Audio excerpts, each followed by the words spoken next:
Guys, আজকে আমার এই ভিডিওটা নতুন গৃহিণীদের জন্য বানানো। এভাবে দুধ পুড়ে সসপ্যান কালো হয়ে গেলে কোনো পদ্ধতি ওঠে না, কামড়ে ধরে। তো এটাকে কি করব, একটু সময় পানি দিয়ে এভাবে ভিজিয়ে রাখবো। সসপ্যানে পানিটা ফেলে দিয়ে গ্যাস জ্বালিয়ে এভাবে একটু হিট করে নেব, কারণ সর ঠান্ডা হয়ে গেলে কামড়ে ধরে, সর গরম করলে নরম হয়ে আসে। এইভাবে একটুখানি গরম করে নেব।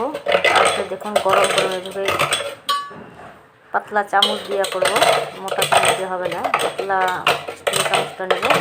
দেখুন কত আরামে উঠে যাচ্ছে। এবার গরম গরম করতে হবে, কত সুন্দর উঠে যাচ্ছে। এই দেখুন কত সুন্দর উঠে যাচ্ছে, একটু শক্তি লাগাতে হবে। এই তো উঠে গেল কমপ্লিট। এবার ভালো করে স্টিল রোল দিয়ে ভীম সাবান দিয়ে মেজে নিচ্ছি। দেখেন কত সুন্দর চকচক হয়ে গেল। সবাই ভালো থাকবেন, বাই।